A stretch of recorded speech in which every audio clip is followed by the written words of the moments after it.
Edmund, pastāst, kas šobrīd notiekās obligācijās, kas ir aktuāls obligāciju jomā Baltijā?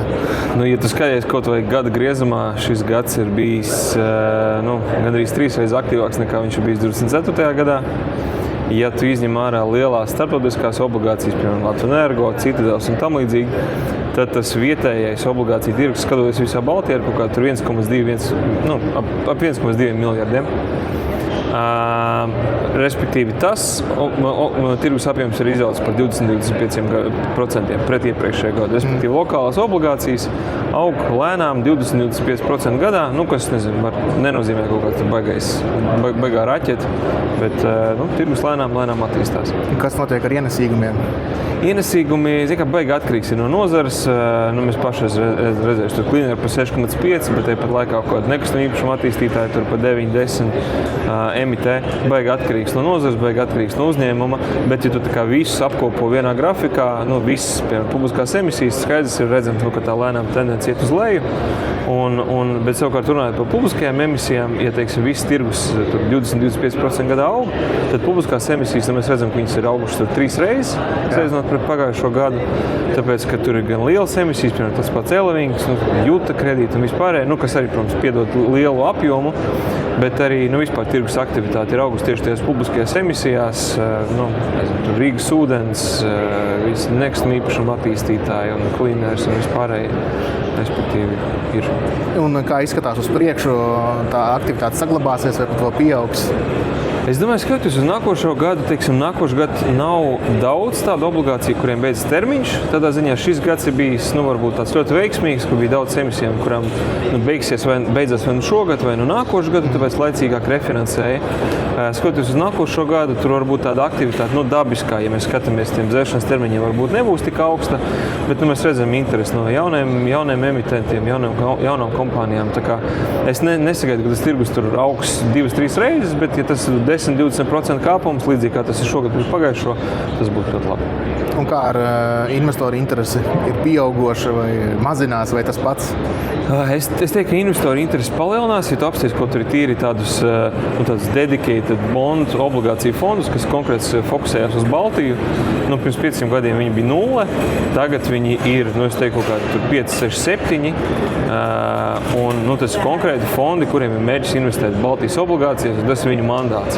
Ja iepriekš visi investori ir investēti visu pasauli, bet respektīvi tādi starptautiski investori, institucionāli, viņi veidojās arī šeit, institucionāli investori veidojās arī Latvijā, plus tam visam ir, turī privāta personas slānis, plus tam visam ir vēl retail investoru slānis, kas arī ir diezgan aktīvs.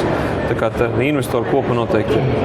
Un privātie investori, jeb retails, privātie investori, kā skaties viņu aktivitāti, kāda ir tā un cik viņi ir kļuvuši zinošāki vai nezinošāki, vai kā to var novērtēt? Es teiktu, ka es varbūt pamanu, ka viņi mēģina diversificēties. Skaidrs, ka ja tev ir daudz visādi piedāvājumi, tad ir forši, ka tu vari katrā, ja tev patīk tas uzņēmums, tev patīk finanses, tu katrā ieguldi pa bišķiņai. Tas noteikti palīdz. Vai es jūtu, ka, privātiem investoriem beidzas nauda, arī tā nav, tā nauda noteikti ir. Privāti investori, līdzīgi kā arī iepriekš uzrunā uzņēmumu, kuri viņi pazīst, kuriem viņi varbūt pat neiedzinoties finansēs. Brands ir zināms, uzņēmums kaut ko, no viņiem pērk, kaut ko pakalpojumu.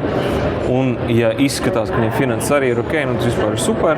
Respektīvi, tādiem privātiem investoriem uzrunā tādas lietas, ko viņi labi pazīst. Bet tas ir ne tikai obligācijām, tas ir akciju tirgos un vispār.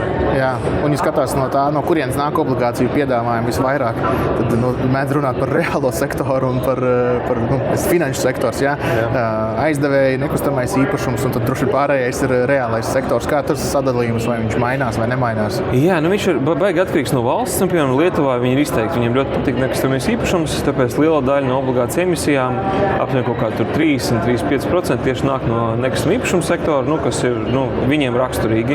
Mums skaidrs ir, ka tas nekustamā īpašuma komponenti ir mazāka, vietējās obligāciju emisijās, pēc industrijas sadalījuma. Mums ir izteikti tieši tas alternatīvais finansējums, tie nebankrētētāji, kur mums ir daudz, ir izveidojušies tādi, ka viņi ir strādā ne tikai Baltijā, bet arī visā pasaulē.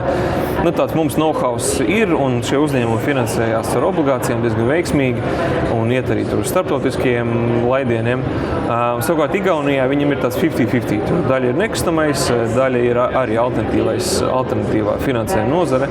Bet, ja tu skaties tā kā visas Baltijas kontekstā, viņa ir diezgan balansēta. Nekustamies īpašums ir kaut kā tur trešdaļa, alternatīvai finansētā ir kaut kā trešdaļa, un tad vispārējais tur pakalpojumu, ražošana, viss tur aptuveni vienā mikslī. Jo no tā loka, ja tu izņem ārā lielās emisijas, kas ir Citadeles, Artējās un LHV, kas, protams, ir, ja tu tos iekļauj iekšā, tad tās bankas sastāv 70% no vispār no visu tirgus. Okay, un apkopojot to visu, noslēdzot 25. gadu, tad labi noskaņojumi, ja? Jā, un tas ir, tas nav tikai Baltijā, to arī kolēģi no citām valstīm runā, ka vienkārši tas tirgus, high yield obligācijām, viņiem ir super aktīvs gads, investori ir, nauda ir, ienesīgumi, joprojām ir labi, viņi tā kā lēnām krītās, aktivitāte ir, tā kā pozitīvi notis skatāmies uz nākošo. Labi, paldies, Edmund. Paldies.